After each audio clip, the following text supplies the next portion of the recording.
الحمد لله نحمده ونستعينه ونستغفره ونتوكل عليه ونعوذ بالله من شرور انفسنا ومن سيئات اعمالنا من يهده الله فلا مضل له ومن يضلل فلا هادي له ونشهد ان لا اله الا الله وحده لا شريك له ونشهد ان محمدا عبده ورسوله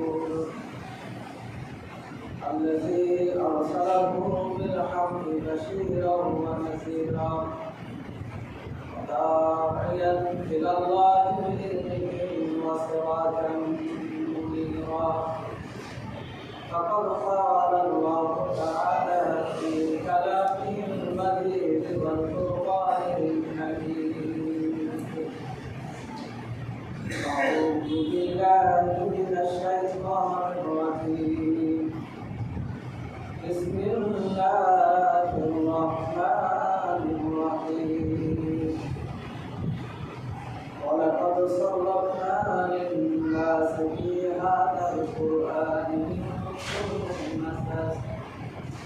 فأبى أكثر الناس لا يشكرون أبى الناس إلا كفورا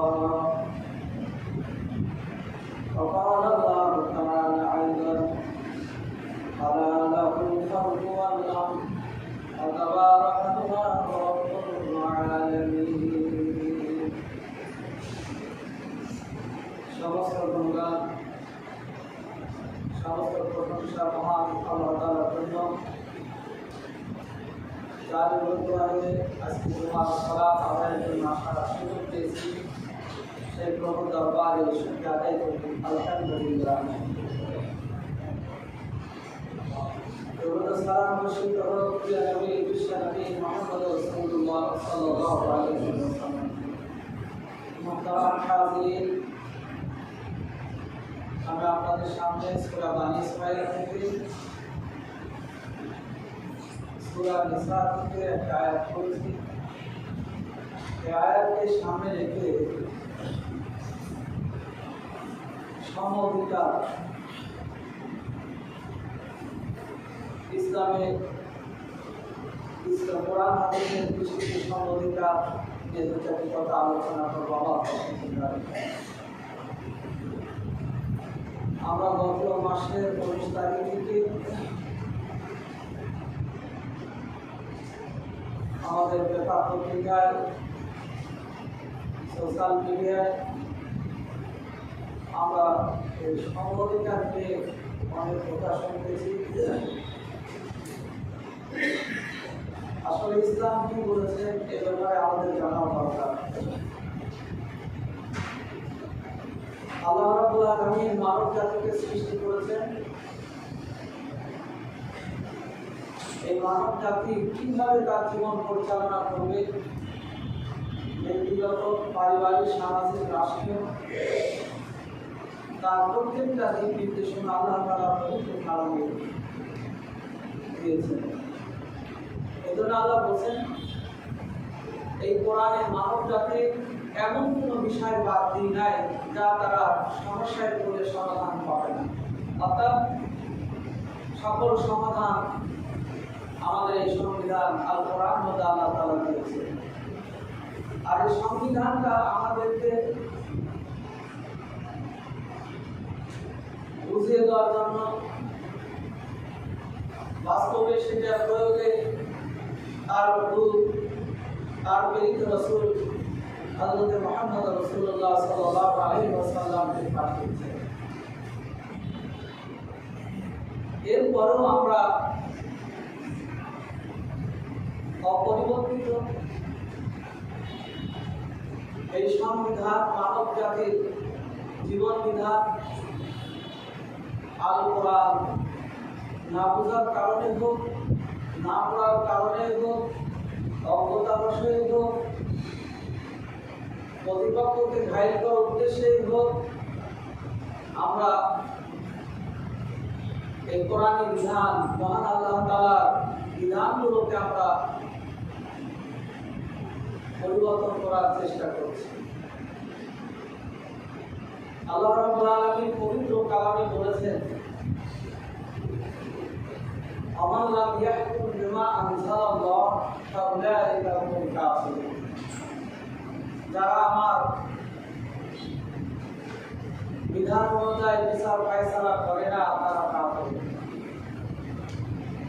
অপর আয়াতে আল্লাহ বলেছেন, আমান লাম ইয়াহকুম বিমা আনজালাল্লাহ ফাউলাইকা হুমুজ জালিমুন। যারা আমার এই বিধান অনুযায়ী ফায়সালা করে না, ফায়সালা মেনে নেয় না, তারা জালিম। পরবর্তী আয়াতে আল্লাহ বলেছেন তারা ফাসিক। কাফের, জালিম, ফাসিক, আল্লাহ তিনটা উপাধি তাদেরকে দিয়েছেন।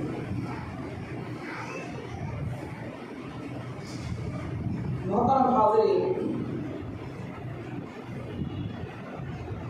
নারী বিষয়ের সংস্কার কমিশন কর্তৃক 433টা সুপারিশের মধ্যে বেশ কিছু আছে কোরআন হাদিস বিরোধী, ইসলাম বিরোধী, আল্লাহর আইনের বিরোধী। এই বিষয়গুলো যারা সুপারিশ করেছেন তাদের উদ্দেশ্যটা আগে বুঝতে হবে।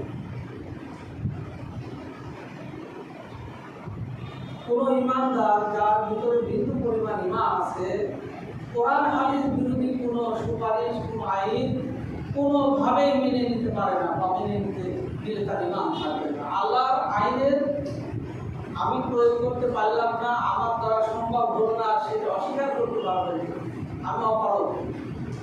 কিন্তু সেটা রদবদল করবেন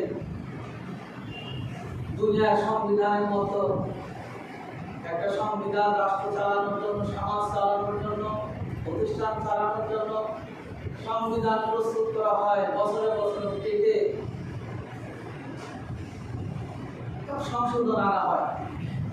আমার আপনার মাথার মধ্যে যদি ওই চিন্তায় থাকে যে মানব রচিত সংবিধান প্রতি বছরে কাটতে হয়, আল্লাহর বিধানটা, আল্লাহর সংবিধানটা থেকে ছোট বড় করব, এটা কখনো একজন ইমানদারের পরিচয় হবে না।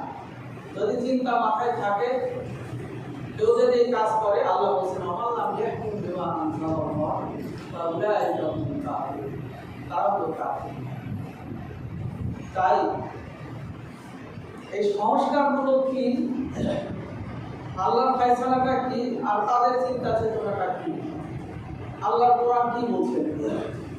আল্লাহ বলছেন, আমি সৃষ্টি করেছি, আলা আলাহুল খালক, সৃষ্টি সেই মহান আল্লাহ তাআলা, ওয়াল আমর, আর আদেশ চলবে তার। যিনি আমাকে সৃষ্টি করলেন, এই পৃথিবী সৃষ্টি করলেন, তিনি এই পরিচালক, তার কথা অনুযায়ী সব কিছু চলবে। তাবারাকাল্লাহু রাব্বুল আলামিন, সেই বরকতময় রব, যিনি বিশ্ব জগতের প্রতিপালক। আপনি আল্লাহ খাবেন, আল্লাহ দুনিয়াতে চলবেন, আল্লাহ নিয়ামত নিয়ে চলবেন, আর ওটা মানবেন না, আল্লাহ সেই কথা বলে দিয়েছে, ইয়া মা'শারাল জিন্নি ওয়াল ইনস ইন ইসতাতা'তুম আন তানফুযু মিন আকতারিস সামাওয়াতি ওয়াল আরদ। হে জিন এবং মানব, তোমরা যদি আমার বিধান পালন করতে কষ্ট হয়, আমার বিধানকে অস্বীকার করো, তাহলে মিন আকতারিস সামাওয়াতি ওয়াল আরদ, তাহলে তোমরা এই জমিন এবং আসমানের এরিয়া থেকে তুমি বেরিয়ে চলে যাবে। জমিন যেখানে নাই, আমার সৃষ্টি যেখানে নাই, আমার আসমান যেখানে নাই, তোমরা সেখানে যে স্বাধীনভাবে বাস করো, তোমার চিন্তা চেতনা, তোমার নাস্তিকতাকে সেখানে প্রতিষ্ঠা করো। আল্লাহ পরেই বলছেন, তোমাদের পক্ষে সম্ভব হবে না, তবে তোমরা তোমার প্রতিপালকের কোন নিয়ামতটাকে অস্বীকার করবে? হে জীবন মানুষ, কোথায় যাবে? মাটির নিচে যাবে, সমুদ্রের তাহলে যাবে, আকাশে উঠবে, যেখানে যাবে সেখানেই রবের সৃষ্টি, রবের নিয়ামত। অতএব ইচ্ছায় হোক অনিচ্ছায় হোক, সৃষ্টি যার বিধান তারই পালন করতে হবে, তার বিধানের বাইরে কোনো চিন্তা চেতনা অপরাধ জানেন। কিন্তু দুঃখের বিষয়, আমরা এই যে নারী কমিশনের যারা সদস্য, আমরা দেখছি যে 10 জন আছে, তার মধ্যে প্রথম 4 জন হলো স্বঘোষিত নাস্তিক। এই 10 জনের মধ্যে স্বঘোষিত 4 জন আছে নাস্তিক, যারা নিজের নাস্তিক বলে দাবি করে। ওই মানুষগুলোর সাথে আরো 6 জন দিয়ে 10 জনকে দিয়ে, এরা সকলে এক গর্তে বিষধর সাপ, একই গর্তের বিষধর সাপ। এই 10 জন নাস্তিক বা 4 জন নাস্তিক এই 18 কোটি আস্তিকের ব্যক্তিগত, পারিবারিক, সামাজিক, রাষ্ট্রীয় নীতি কিভাবে চলবে আমাদের উপর চাপ দিচ্ছে। একটু ভেবেছেন? এই 4 জন নাস্তিকের নেতৃত্বে 10 সদস্য, এই নাস্তিকরা আস্তিকদের, এই 18 কোটি আস্তিকদের উপর তাদের থাবাগুলো, তাদের ষড়যন্ত্রগুলো চাপিয়ে দিচ্ছে। আর কিছু নারী লোভী, কিছু পুরুষ ওটাকে মেনে নিচ্ছে, মনে করছে নারীর পক্ষে কথা বললে ভাইরাল হবে। যে যুগে নারীর কোনো অধিকার ছিল না, নারীদের পারিবারিক, সামাজিক, রাষ্ট্রীয় কোনো মর্যাদা ছিল না, অধিকার ছিল না, সেই সমাজে নারীকে ইসলাম প্রতিষ্ঠিত করেছে। ইসলাম নারীদের সোনার মূল্য দিয়েছে, মায়ের মর্যাদা দিয়েছে। আমরা ছোট ছোট হাদিসে দেখলাম, জান্নাতুল তাহতা আকদামিল উম্মাহাত, মায়ের পায়ের নিচে সন্তানের জান্নাত। এক ব্যক্তি রাসূল সাল্লাল্লাহু আলাইহি ওয়াসাল্লামের কাছে আসলেন, আমার কাছে সবচেয়ে বেশি সেবা পাওয়ার, সদাচরণ পাওয়ার হকদারকে। আল্লাহ রাসূল মায়ের কথা 3 বার বললেন, বাপের কথা একবার বললেন। যেই সমাজে নারীদের কোনো অধিকার ছিল না, রাসূল সাল্লাল্লাহু আলাইহি ওয়াসাল্লাম আল্লাহ জানিয়ে দিলেন, যে রাসূল ঘোষণা করুন, একজন পুরুষ যখন বিয়ে করবে, বিয়ের মধ্যে নারী পুরুষ উভয়ে আনন্দ ভোগ করে। অথচ আল্লাহ তাআলা ঘোষণা করলেন, বিয়ের সময় পুরুষ যেন নারীকে সন্তুষ্ট চিত্তে অর্থ দান করে, মহর দান করে। রাসূলকে মহরের ব্যাপারে বলা হলো যে আল্লাহ রাসূল কতটুকু মহর দেব? আল্লাহ রাসূল উহুদ পাহাড়ের দিকে আঙ্গুল দিয়ে বললেন, যদি বিয়ের সময় উহুদ পাহাড় সমপরিমাণ স্বর্ণ দিয়ে তুমি মহর পাবো, তা বেশি হবে না, তবে সাধ্য পাবো, যেটা বাধ্য তোমরা দিয়ে দেবে। তাহলে দেখুন, যে সমাজে নারীদের মর্যাদা ছিল না, যে পরিবারে নারী সন্তান, কন্যা সন্তান জন্মগ্রহণ করত, সেই পরিবারের মুখ কালো হয়ে যেত, বাবা মুখ দেখাতো না। ইসলাম আগমন করলো, বিশ্বনবী মুহাম্মদ রাসূলুল্লাহ সাল্লাল্লাহু আলাইহি ওয়াসাল্লাম সেই নারী মা জাতিকে সর্বোচ্চ সম্মান দান করবে।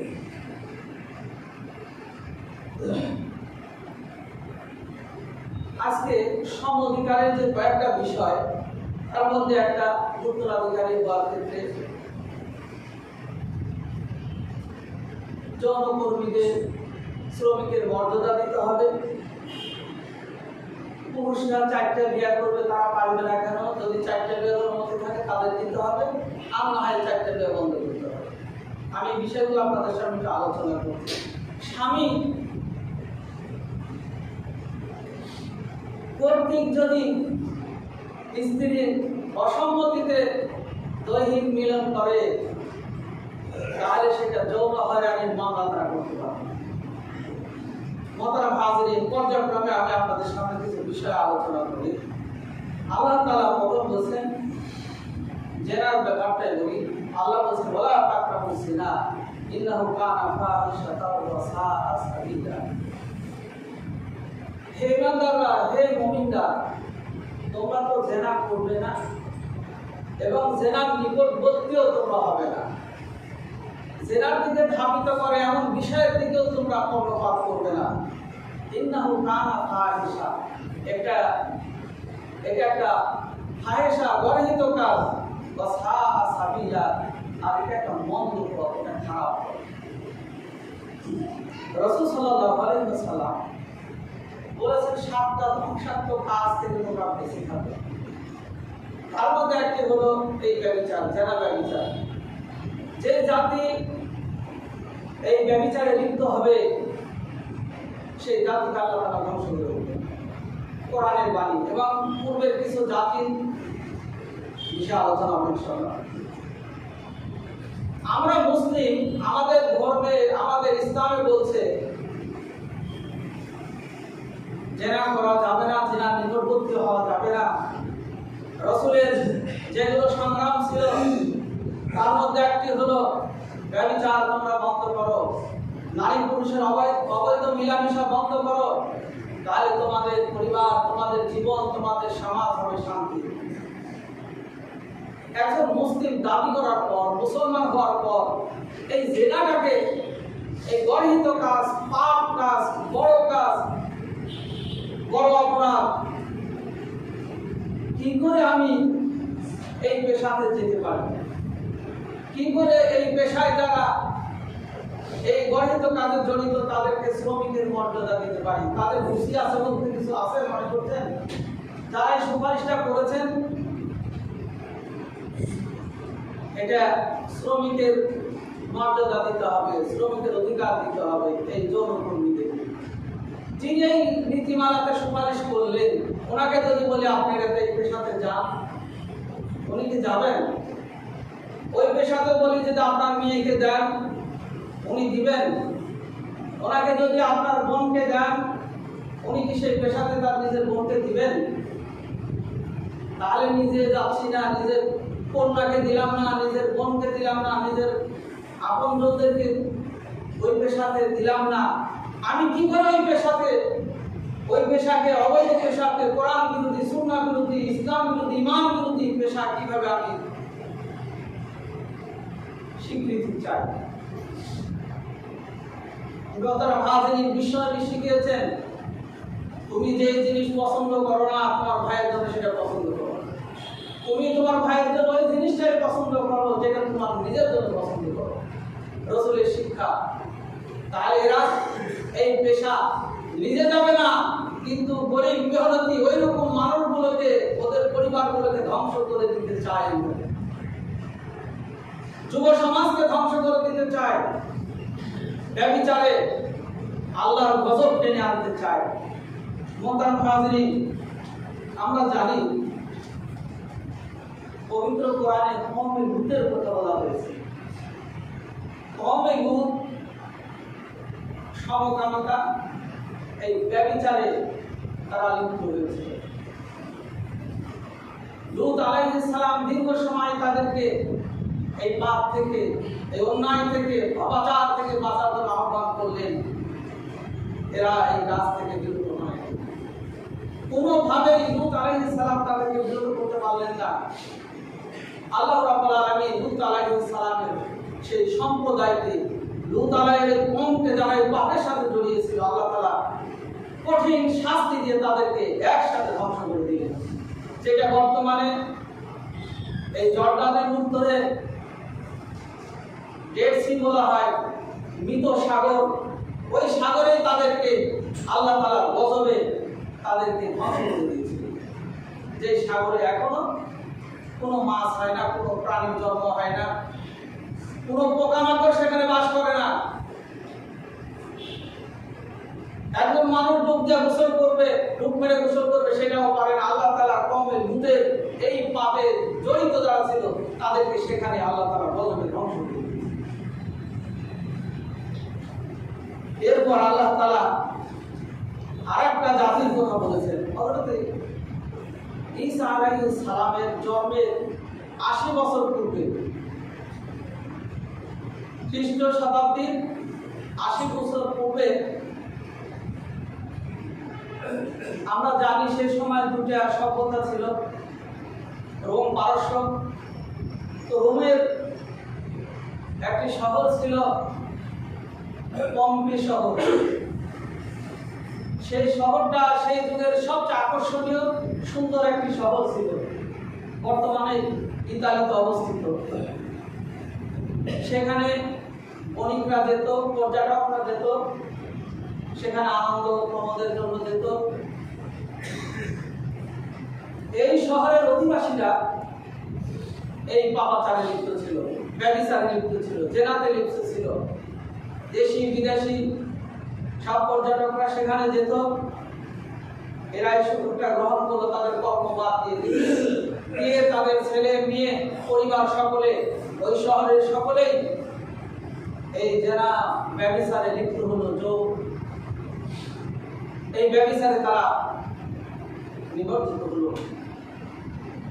সেই শহরের কিছু ধর্মযাজক ছিলেন, তারা বিরত করলেন যে তোমরা এই পাপের দিকে ধাবিত হয়েও না, এটা বড় আল্লাহর কাছে ঘৃণিত কাজ, আল্লাহর গজব ইতিপূর্বে লূত আলাইহিস সালামের কওমের উপর এসেছে, তোমরা বিরত থাকো। ওই শহরে যারা নেতৃস্থানীয় ব্যক্তি ছিল, ধর্ম প্রচারকদের কিছু হত্যা করলো, আর কিছু সেখান থেকে চলে গেলেন অন্যদিকে। আল্লাহ রাব্বুল আলামিন এমন গজব দিলেন, ওই শহরের অধিবাসী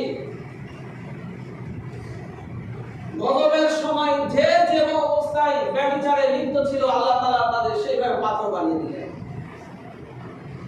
এবং ওই শহরটা আল্লাহ তাআলা মাটির নিচে চাপিয়ে দিলেন। আপনারা এখনো এর ইতিহাস যদি পড়েন, ওই দৃশ্য সিনারিগুলো পাথর হিসেবে আছে, তাদের জীবন্ত মমি বানিয়ে দিলেন। যেভাবে জেনার অবস্থায় ছিল, আল্লাহ তাআলা সেইভাবে পাথরে রূপান্তরিত করে দিলেন।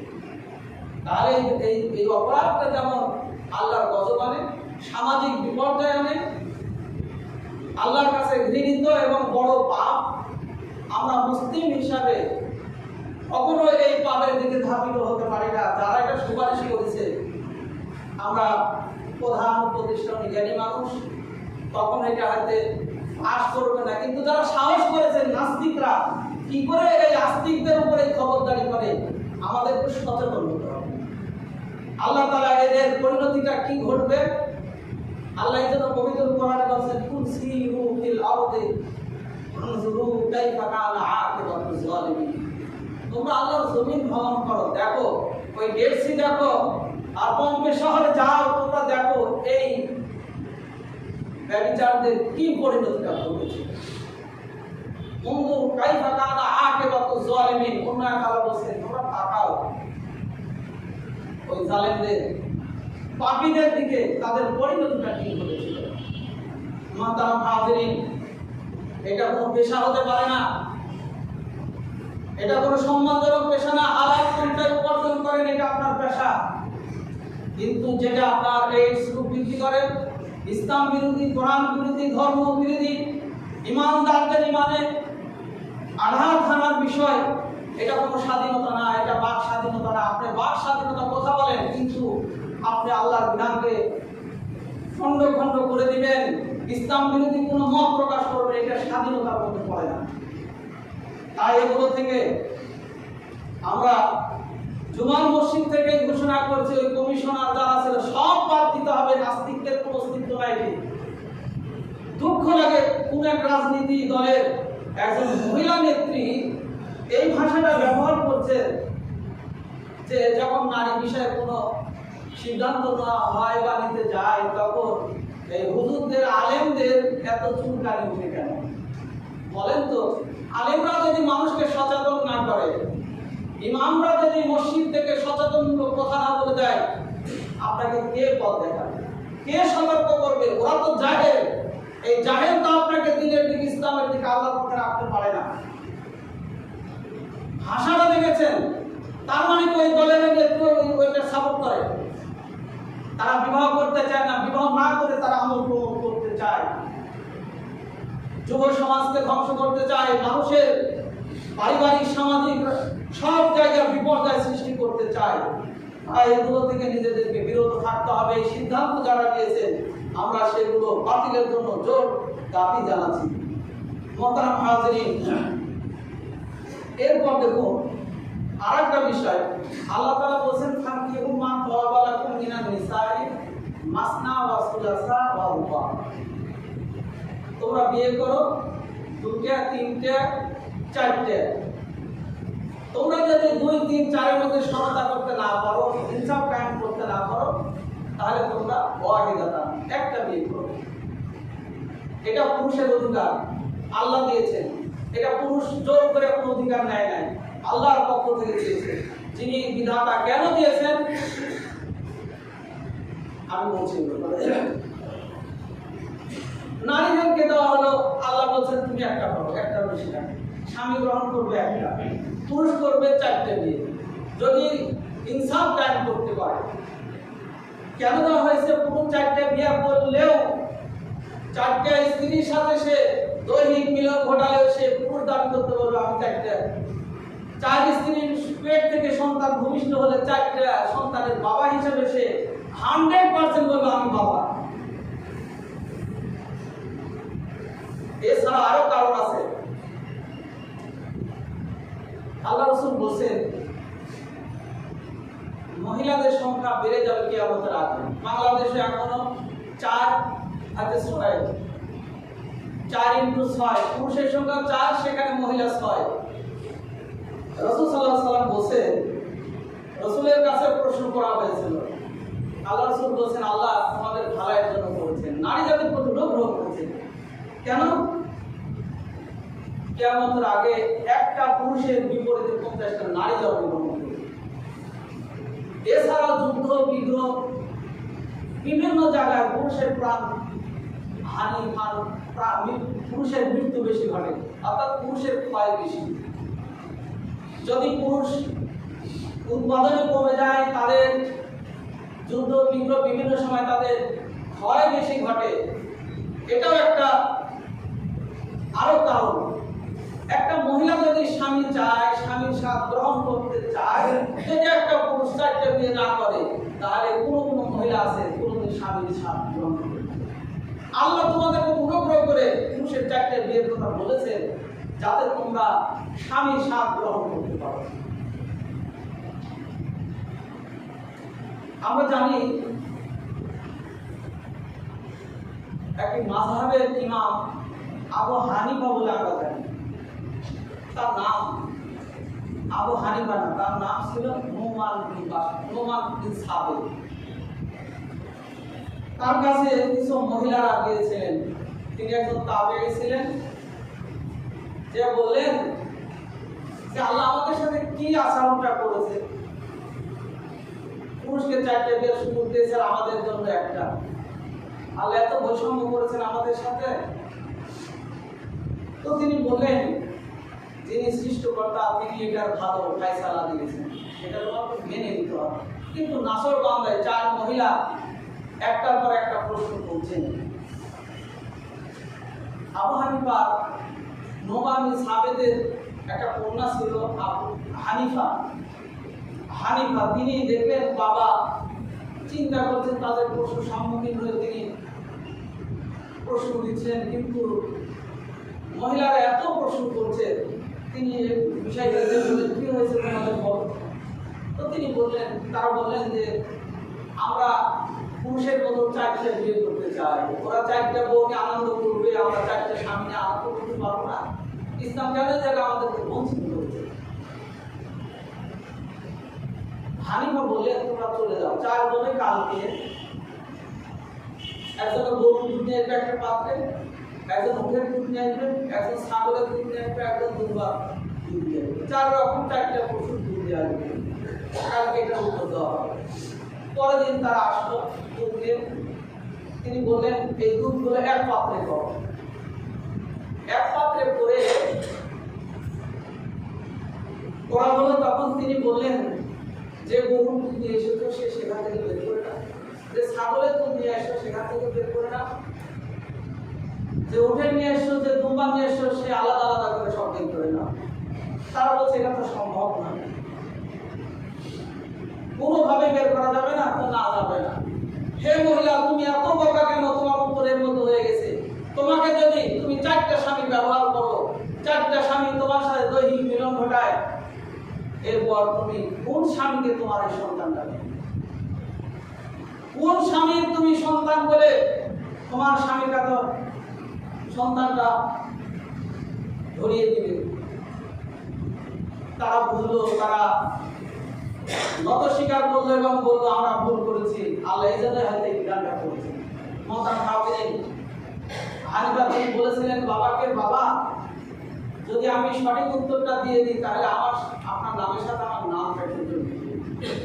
তখন থেকে নুমান বিন সাবেতের নামের সাথে হানিফা নামটা লাগিয়ে দিয়ে বলা হলো আবু হানিফা। তখন থেকেই নুমান বিন সাবেতের নাম আবু হানিফা নামে গোটা পৃথিবীর মানুষ চিনে ফেললেন। আর মহিলাদের উত্তরটা তিনি দিলেন। মোহতারাম হাজিরিন, মহিলারা এই দাবিগুলো এখন আবার উঠাচ্ছে। এমনকি যদি আল্লাহ তাআলা বলেন যে তুমি যখন নিসাউ হারসুল্লাহ ফাতুহারসাকুম, একজন পুরুষ যখন নারীকে বিয়ে করবে এটা তোমার ক্ষেত, তুমি কিভাবে আবাদ করবে সেটা তোমার ব্যাপার। মোহতারাম হাজিরিন, একজন স্বামী বিয়ে করলো 1 লক্ষ টাকা মোহর দিয়ে বা 50,000 টাকা দিয়ে মোহর দিয়ে বিয়ে করার পর তার স্ত্রীকে সে ব্যবহার করবে, স্ত্রীর সাথে আনন্দ প্রমোদ করবে, এটা ইসলাম বৈধ করেছেন, নেকির কাজ বানিয়ে দিয়েছেন। রাসূল সাল্লাল্লাহু আলাইহি ওয়াসাল্লাম এজন্য বলেছেন জুমার দিন কোনো ব্যক্তি যদি স্ত্রীকে খুশি করলো, স্ত্রী স্বামীকে খুশি করলো, গোসল করে আতর লাগিয়ে মসজিদে আসলো, সে সর্বত্র ইবাদত করবে। আপনি বিয়ে করেছেন, মোহর দিয়ে বিয়ে করেছেন, আপনার স্ত্রী আপনার জন্য বৈধ। স্ত্রীর অভিমানের কারণে স্বামী যদি তার সাথে অবস্থায় মিলন করে, এটা যৌন হয়রানি হিসেবে যদি স্ত্রী চায় মামলা করতে পারবে, বলো নাউযুবিল্লাহ। আল্লাহ যেখানে আপনার স্ত্রীকে আপনার জন্য বৈধ করে দিলেন, আর ও বলছে যদি স্ত্রীর অসম্মতিতে পারে তাহলে এটা যৌন হয়রানি। ওরা কোন জায়গায় হাতটা পেতেছে খেয়াল করেন। স্বামী মুড়া ঝুলানোর মতো ঝুলে রাখবে, দিনের পর দিন স্বামীকে খুশি করবে না, স্বামীর হক আদায় করবে না, অন্যর সাথে ফিল্ডিং মারবে, অন্যর সাথে তার যৌবন জীবনের আনন্দ করবে। স্বামী যখন তাকে পাশে চাইবে আর স্বামীকে অপরাধী হিসাবে মামলা করে ভীত সন্ত্রস্ত করতে রাখবে। মোহতারাম হাজিরিন, এটা দুটো জিনিসকে বিপর্যয়ের দিকে নিয়ে যাচ্ছে। এমনি তো বৈবাহিক সম্পর্ক এখন বিপর্যয়ের মুখে, বিভিন্ন রিপোর্ট পাওয়া যাচ্ছে, বেশ অনেক বিবাহ বিচ্ছেদ হয়ে যাচ্ছে, বৈবাহিক সম্পর্ক শেষ হয়ে যাচ্ছে। যখন এই জিনিসটা হবে, স্বামীর বিরুদ্ধে মামলা করতে পারবে যৌন হয়রানি, তখন অনেক পুরুষ বিবাহ করবে না, এবং বিবাহ করলেও ওই যে আলাদা হয়ে যাবে। স্বামী স্ত্রীকে একে অপরের প্রতিপক্ষ বানিয়ে দিবে, সামাজিক বিপর্যয়, পারিবারিক বিপর্যয়, জীবনের বিপর্যয় নামে আসবে। এবং এই পুরুষটাকে তার প্রয়োজন স্ত্রী বলে যখন অসম্মতি জানাবে, তখন তিনি পতিতালয়ে যাবেন। মোহতারাম হাজিরিন, পতিতালয়কে কিভাবে জাঁকজমক করা যায়, পতিতাদেরকে কিভাবে ওই পেশাগুলোকে সমাজে ছড়িয়ে দিয়ে যুব সমাজকে নষ্ট করা যায়, বৈবাহিক সম্পর্ক নষ্ট করা যায়, তারা ওই কৌশলগুলো নিয়েই তারা সব কাটছে। মোহতারাম হাজিরিন, ইসলাম এটা সমর্থন করে না, তারটা আমরা বর্জন করি।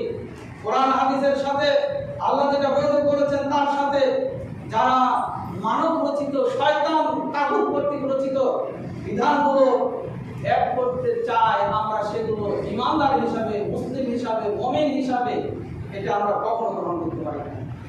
মোহতারাম হাজিরিন, এরপর তারা বলছে সমঅধিকার। আল্লাহ পবিত্র কোরআনে বলেন যে ইউসিকুমুল্লাহু ফি আওলাদিকুম লিযাকারি মিসলু হাযযিল উনসায়াইন।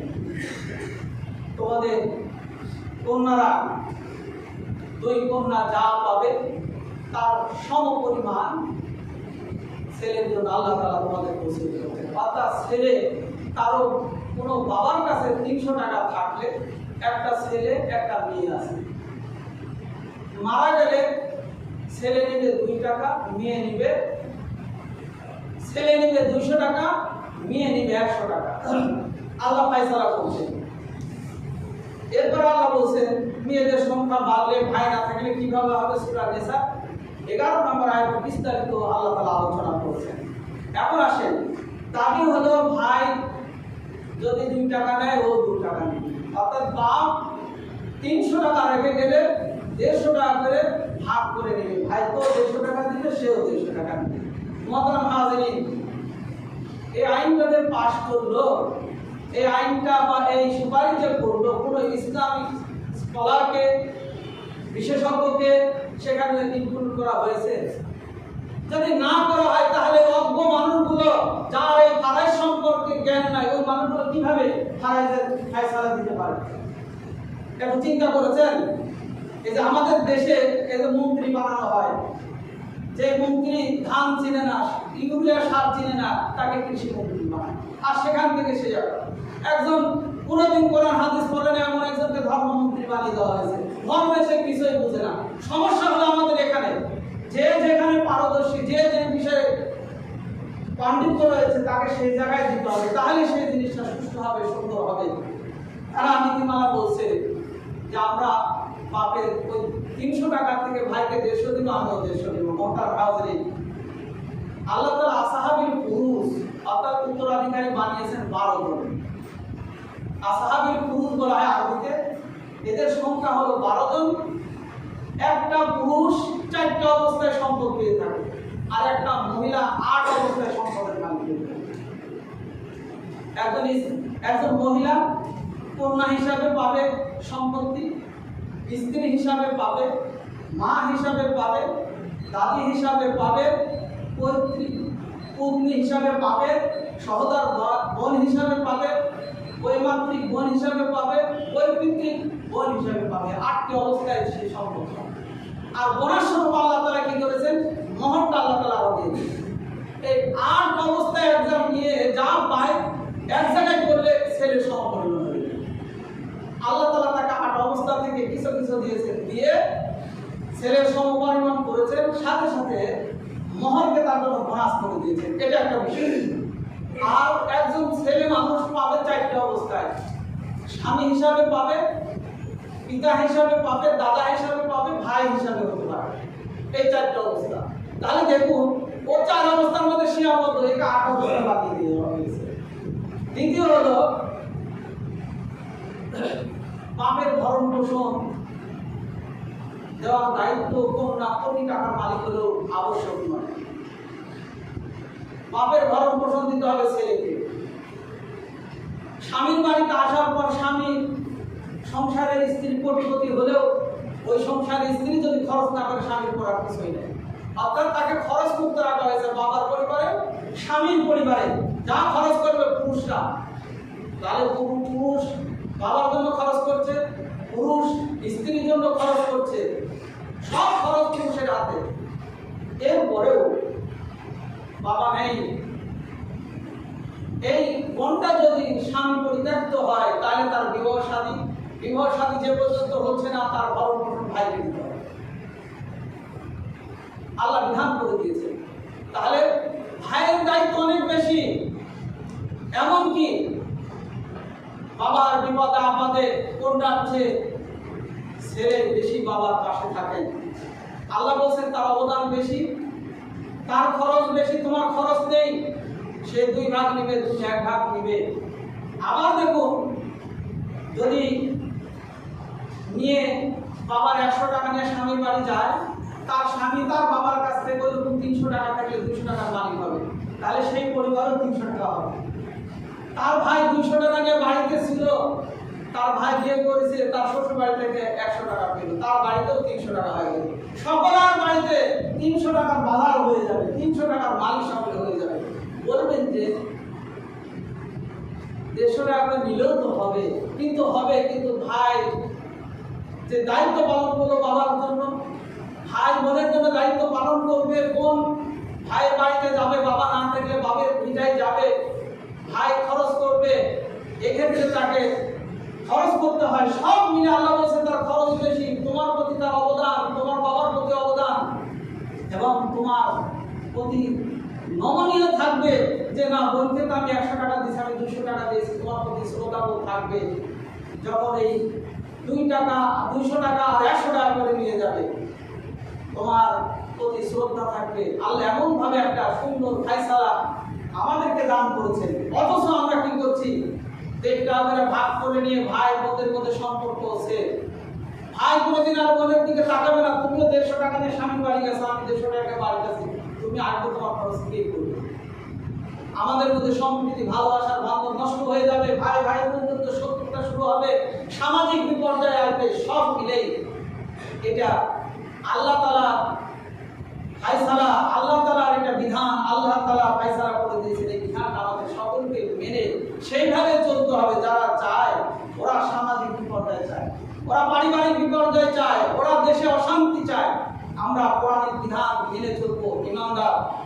আসে আল্লাহ আমাদের সকলকে আল্লাহর বিধান অনুযায়ী চলা তৌফিক দান করুন। বাতিলরা, নাস্তিকরা কোনো বিষয় চাপিয়ে দিয়ে আমাদেরকে সে ব্যাপারে সচেতন হতে হবে, আমাদেরকে সে ব্যাপারে কথা বলতে হবে। কোনো বিষয় চাপিয়ে দিলে দলীয়ভাবে হোক আর কোনোভাবে হোক, কোনোটাই আমরা মেনে নিব না। কোরআনের কাছে কোনো আপোষ নাই, ইসলামের কাছে কোনো আপোষ নাই, ইমানের কাছে কোনো আপোষ নাই। যদি আপোষ হন তাহলে অমাল্লাহ আল্লাহ বিধানের বাইরে যদি কিছু করা হয়, আল্লাহ হোসেন কাফের, জালেম, ফাসিক, তা পরিণত হবে ভয়ানক। মহান আল্লাহ তাআলার কাছে প্রার্থনা জানাই, যে আল্লাহ আমাদেরকে তোমার কালাম অনুযায়ী, তোমার আইন অনুযায়ী তোমার পথে জীবন পরিচালনা, আমাদের সকল ফায়সালা, সকল সিদ্ধান্ত আমরা নিয়ে গেল বাকি জীবন সুন্দরভাবে পার করতে পারি, এই প্রার্থনা, এই ফরিয়াদ জানাই। সাথে সাথে এই কমিশন বাতিল, এই কমিশন থেকে যে সুপারিশগুলো করা হয়েছে আমরা সেগুলো প্রত্যাখ্যান করছি। ইসলাম বিরোধী, কোরআন বিরোধী, আমরা মুসলিম, এগুলো আমরা মানি না, এগুলো আমরা কখনো গ্রহণ করতে পারি না। আসি আল্লাহ আমাদের সকলকে দিনের পথে, ইসলামের পথে ওটুক থেকে ইমানের সাথে যেন ভক্তের মুজাহিদের মতো বাঁচতে পারে, আল্লাহ যেন আমাদের সেই তৌফিক দান করেন। আল্লাহ